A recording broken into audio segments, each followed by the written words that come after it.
What's happening, guys? What is sitting right next to me is what failure looks like. We were going to swap a 4.8 Chevy V8 into this thing this weekend, and it was all ready to go. I had the truck all stripped down, the parts truck. I had this all ready to go. You know, there was no motor or anything in it, so we were expecting a pretty easy go of it, but that did not happen. So I'm going to show you, me taking apart the stuff, us getting to the failure point, and what went wrong and why it went wrong. So stick around. Thanks for watching.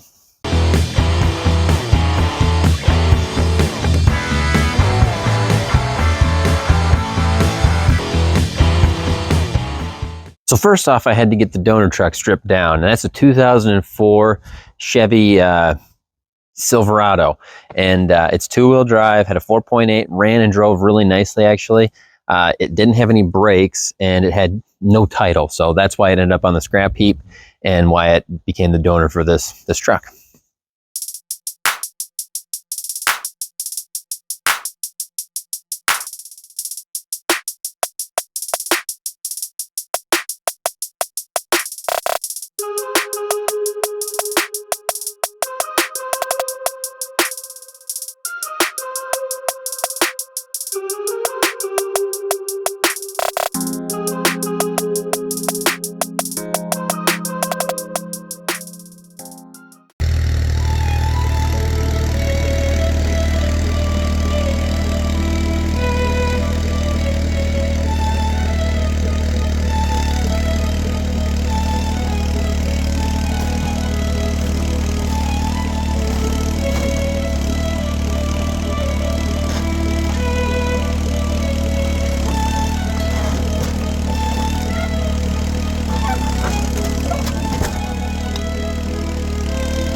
The entire process of that took about 2 hours, but looked real fast in video.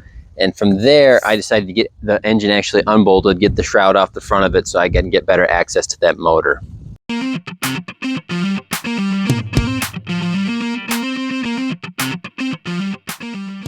So with the cab off the truck, I've got much better access to everything now, so I decided to tackle the water pump on that thing.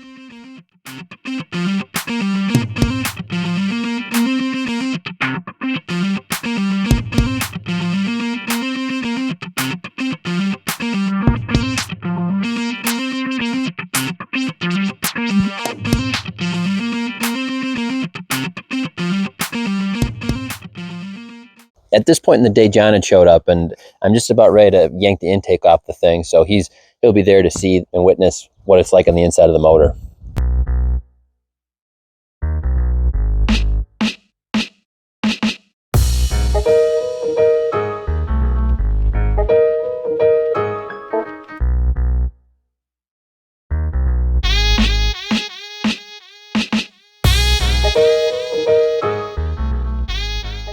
All right, here we are ready to lift the intake off. This is really going to tell us kind of a lot about this motor, I think, how it was cared for, if it was cared for, the quality of the oil and the junk underneath. These motors tend to get a bit of scunge in them underneath though, so we're going to find out in just a second what we're dealing with here. Oops. Always one less thing connected though, isn't there? Okay, well, what we're going to get.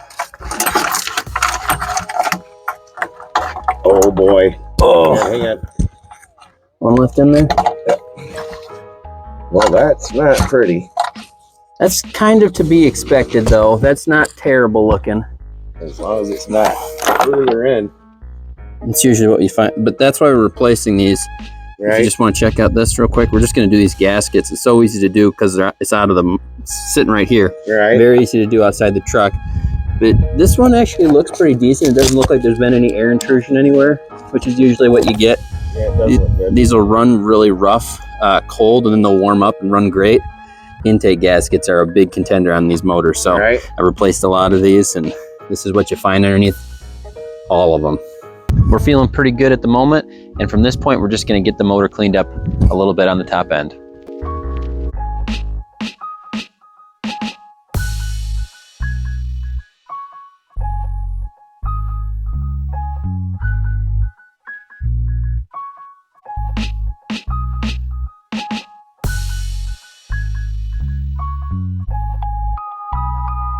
All right, so we finally got the valley here pulled off, the valley cover. We're just checking out to see what we got. It's actually pretty darn clean inside there. There is just a finest layer of grease in there, but no sludge, which is really nice to see. Camshaft has just the very slightest amount of wear. You can just, you can't even feel the lip there, but you can see it. There's just a little bit shinier than the rest. So it's good, not great, but all in all, pretty solid for what it is. So we're just gonna keep on. You're gonna keep on keeping on. Keep on keeping on. So the next step is Pull it out.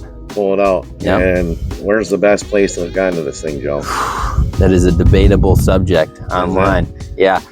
What I usually do when I pull them out for other people is I take a spark plug out and I'll run the actual chain through the exhaust manifold right here, and then another one in the corner. That's nice how we little used to do V. it back in the old days. And it seems to put less pressure on. I really don't want to pull a thread out of one of these or anything like that, or something of that nature. So that's probably what we'll end up doing for this one too.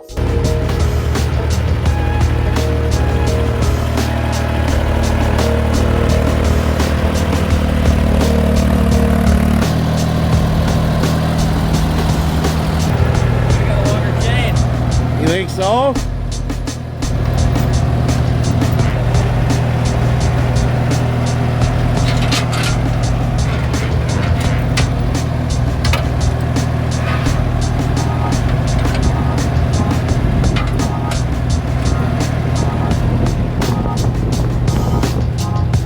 Alrighty. Let's see what happens. Here she comes.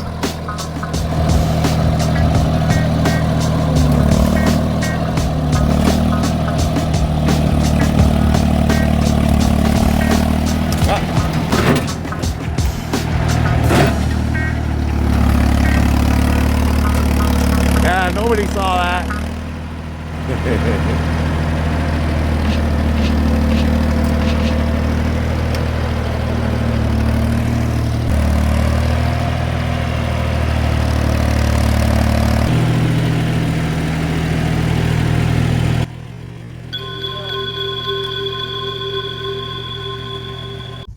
That might be the last happy moment for the video.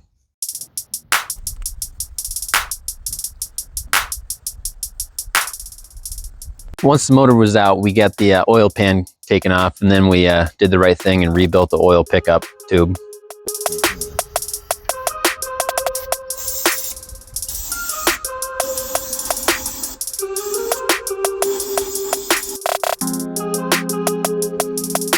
And while we were there, we took the transmission pan off too and got that rebuilt as well.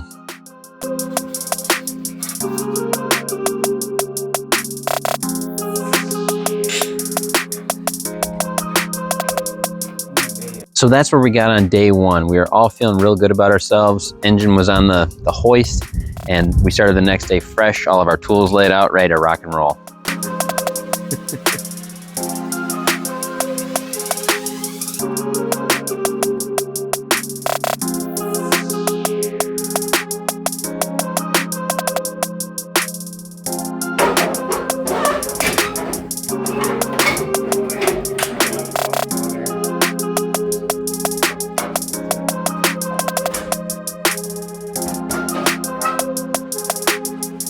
It looks like it was hit here, pushed up. It does.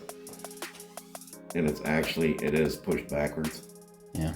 It's pushed backwards, it's crooked.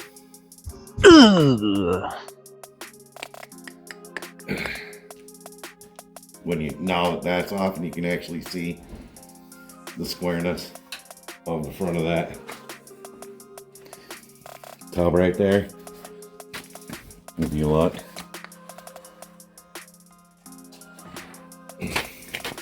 It's yeah, it definitely got, you can see they tried to do something, that body mount is pushed down. Whereas if it got hit, it should have been pushed up because the rest of it is up.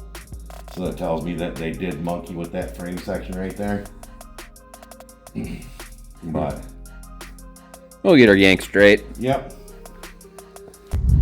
After that lovely bit of news, we decided to make a little game plan, put our new motor mounts on the motor, and try to slide it in for the first time.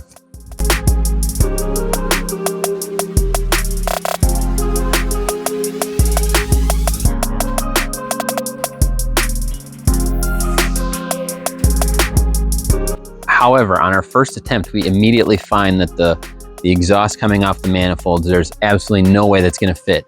And what happens when you try to remove manifold studs on these trucks? So how many of them? 2 of them snapped. Can't make this stuff up, folks. You know how it goes. Anytime you try to touch something, there's always more. So heating, penetrant oil, heating, penetrant oil, wiggle, wiggle, wiggle, weld the nut on, all that stuff. Oh, chaos.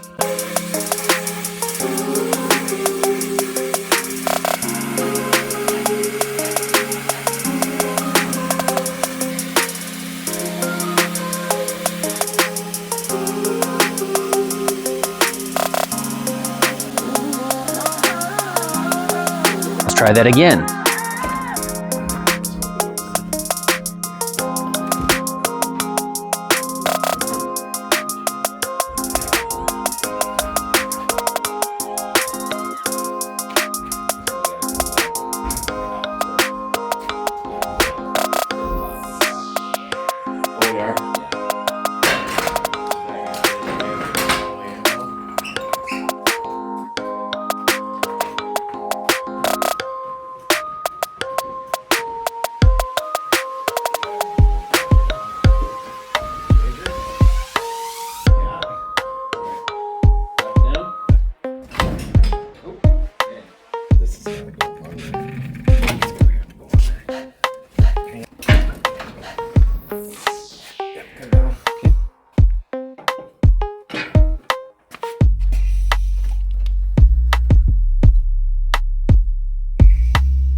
Mine's way off. It needs to turn this way.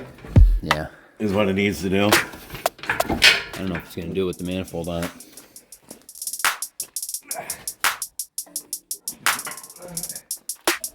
Oop, that's good stuff. Okay, I gotta come forward a little bit.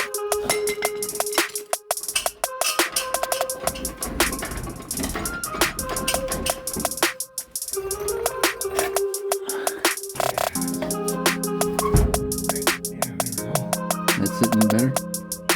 Yeah, we gotta come down on this side just a skosh, a little bit of massaging. It's on the frame on the other side. On the manifold, yeah.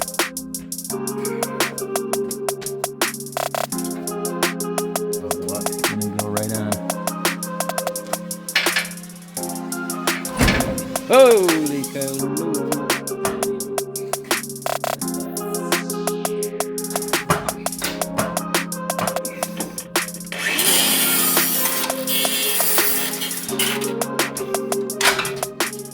One last thing.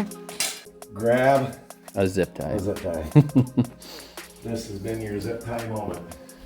We're close. Now the manifold's gonna hit over on this side. So after all that wiggling, jiggling, up, down, hitting the back of the transmission, jacking it up, moving it forward, there was just no getting past it. The manifolds were not gonna fit through the frame rails. And you know what that means? They gotta come off. And you know what that means? More bolts break. And it really, really seems like a waste of time at that point that we took the actual exhaust off the back of the manifold. So we're in for a lot of wasted time at this point.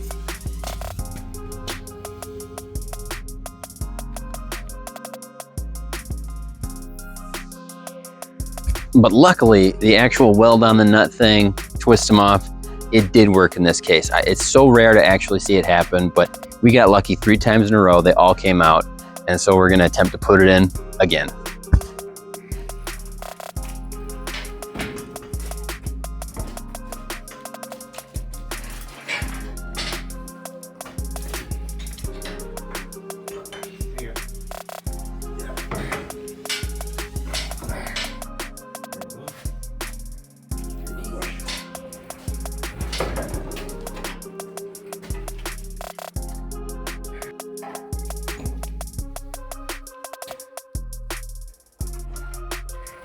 You guys waited this morning.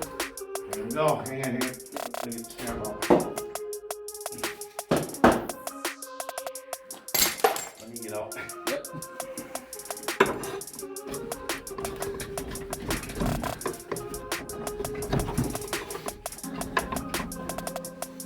Yep.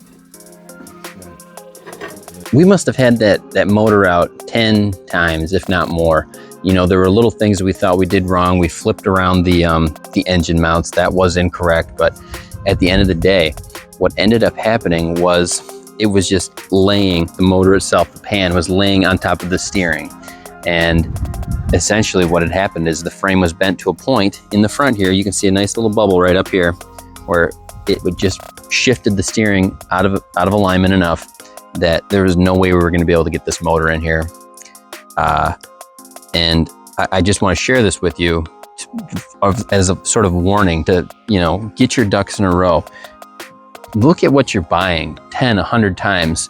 Make sure it's what you want, even if you're really excited about it. You got to make sure what you're buying is worth doing. I mean, we're gonna fix this thing, but now I have to schlep it out and have the frame, you know, bent back. And is it ever going to be 100% right?